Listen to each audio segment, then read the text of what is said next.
Yo, what's up? Dr. Swole here, MD, Pro Natural Physique Athlete. Today I'm going to be giving you a full 6-day hypertrophy program based on the Arnold split. The Arnold split, invented by the man himself, is an underrated split that's well designed for 6 days per week. It's set up as chest and back, shoulders and arms, and legs. I personally think that more people should be following this split. So today I'll be covering a moderate volume program designed for 6 days per week, so well set for an intermediate to advanced athlete. We'll start off with a program walkthrough where I share everything you'll need to know to run the program yourself, including exercises, sets, and reps. Then we'll talk about the weekly setup, or how you should distribute your days across the week. Finally, we'll talk about the pros and cons of the 6-day Arnold split. All right, let's do our program walkthrough. So this is Dr. Swole's Arnold split program. It's a moderate volume program well designed for an intermediate to an advanced athlete. We've got chest and back day 1, shoulders and arms 1, legs 1, chest and back 2, shoulders and arms 2, and leg day number 2. Here are the exercises, and here are the sets and reps. Down here, we have the total number of sets for each muscle group, so you have an idea of workout length, and down here we have our total number of sets for each muscle group. You can see that our weekly set volumes are in the moderate range. Let's start off with chest and back day number 1. We kick it off with the bench press for the chest, 3 sets, and here we're using a top set back off method.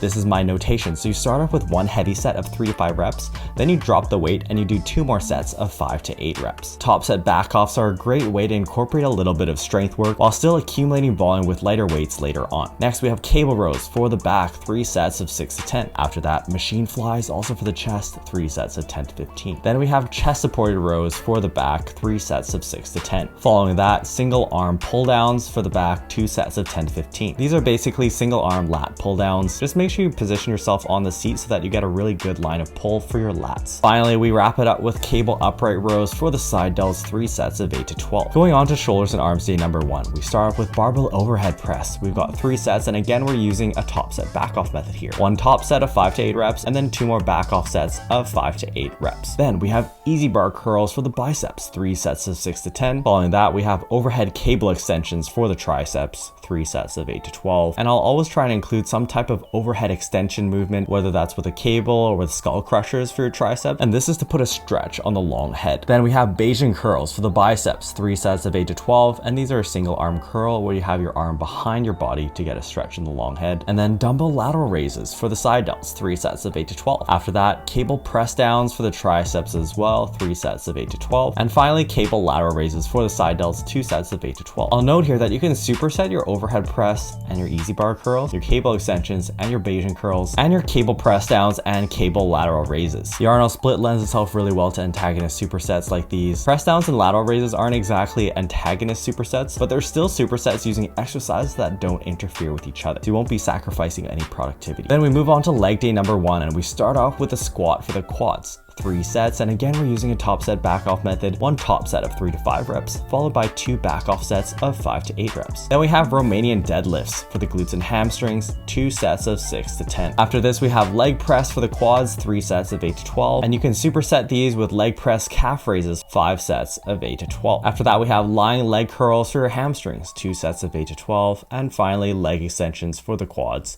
2 sets of 8 to 12. Moving on to the second half of the week, we start off with chest and back day number 2, and we've got incline bench press for the chest, 3 sets of 8 to 12. After that, we have reverse grip pull downs for the back, 3 sets of 8 to 12. Reverse grip on the pull down will involve your biceps slightly more. I wouldn't say one grip of pull downs is necessarily superior to the others, but I do recommend switching up your grips periodically. Next, we have cable flies for the chest, 2 sets of 12 to 20, followed by chest supported rows for the back, 3 sets of 12 to 20. Finally, we have lat prayers, which are a modified version of straight arm pull downs, where you straighten out slightly at the hip as you pull the weight down. This helps you to get a bit more of an even tension curve. Finally, we have cable upright rows, again for the side delts, 3 sets of 12 to 20. And you'll see that when I repeat exercises like with our upright rows and chest supported rows here, we change up the rep ranges. You'll see that I have quite a bit of fly work here. I typically don't involve a lot of flies for the chest just because I think that pressing movements like bench press variations are going to give you more bang for your buck. This applies more so for less advanced athletes. As you become more advanced, as I'm assuming you are in this program, you'll include more isolation and machine work. Okay, let's go on to shoulders and arms day number 2. We kick it off with weighted dips, which I count for chest and triceps. 3 sets that we're using a top set back off method again. 1 top set of 6 to 10 followed by 2 back off sets. Weighted dips are awesome for strength and mass building, and it's nice that we're able to give them some priority here as a main movement on our shoulder and arm day. You could lump these in with your chest training on chest and back day, but I've decided to put them here to even out the stress a bit so that we put some more difficult movements onto our shoulders and arms day, and to give this movement some priority, which it typically wouldn't. Following that, we have cable hammer curls for the biceps, 3 sets of 6 to 10, and you can superset these on the cable machine with press downs for the triceps, 3 sets of 10 to 15. Following that, we have machine preacher curls for the biceps, 3 sets of 10 to 15. Following that, we have dumbbell lateral raises for the side delts, 3 sets of 10 to 15,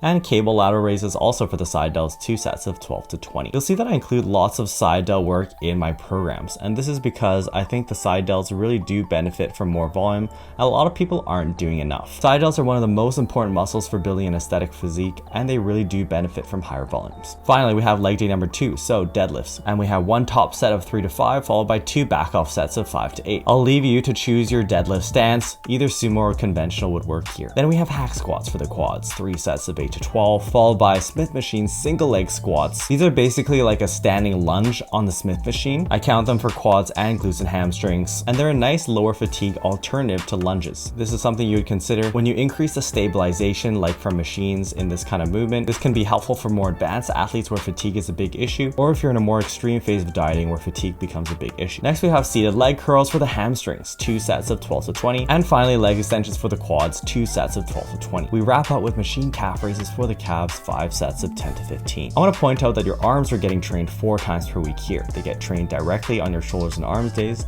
but also get involved indirectly on your chest and back days in your pushing and pulling movements. This is a really cool side effect of the Arnold split where you get this higher frequency for your arm training. I've also slightly modified this split so that your side delts get trained 4 times per week by moving cable upright rows onto your chest and back days, counting them as a sneaky back movement. I do think they fit well here since they involve your traps to a high degree. Question of the day, what split do you guys want me to cover next? Let me know in the comments below. I'll note that on our leg days, we have 1 day starting off with the squat and then 1 day starting off with the deadlift. This is to give you some priority to each of these movements. It also makes sense that these exercises come first since they're the biggest, toughest movements on these days. These movements are also a higher priority than the other movements like RDLs or hack squats. If you had proper squats instead of hack squats here, you could argue to put those first on this day. The argument is that having a tired back after deadlifting will impact your squat a lot, but not so much the other way around. But here I'd rather hack squats come after if you are giving priority to your deadlift. Now that you've seen the program, let's talk about the weekly setup across the week.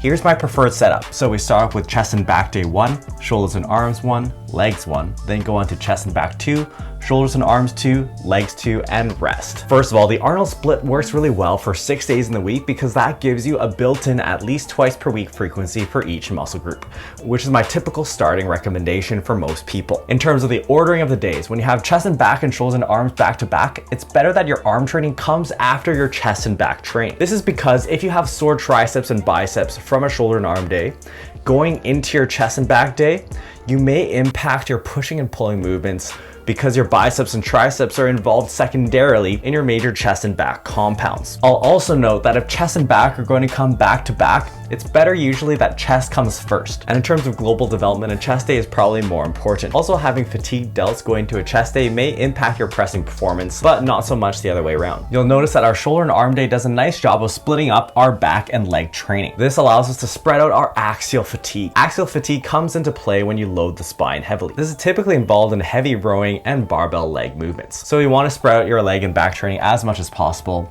You do have a day when your leg and back training comes back to back, but it could be worse if it was happening twice in the week. Okay, let's move on to pros and cons of the Arnold split. Starting off with the pros. The Arnold split is really nice because you're able to train your arms and shoulders when they're fresh on their own dedicated day. In a lot of popular science-based splits like upper, lower, push-pull legs, and full body, your arm and shoulder training comes after your major compound pushing and pulling movements. If your arms and shoulders are already fatigued, they won't perform as well, you won't lift as much for as many reps, and this won't be ideal for hypertrophy. If you train them on their own day, you'll be able to accumulate more volume. Next, the Arnold split gives you a high frequency for arm and shoulder training. As you saw, the arms and shoulders get trained 4 times per week each, and you saw me move around some side delt training. I think the small muscle groups like the arms and shoulders do well with higher frequencies. Next, The Arnold split gives priority to some accessory pressing. Typically, your accessory presses like close grip bench press or dips or overhead press will come after your main bench press movements. When you have a dedicated shoulder and arm day though, you can place those on those days as a main movement. And this can be helpful for really bringing up strength in those lifts. This can also indirectly help out your bench press if that's your goal. Finally, the Arnold split is really good for antagonist supersets. This is when you alternate movements which involve antagonist muscle groups,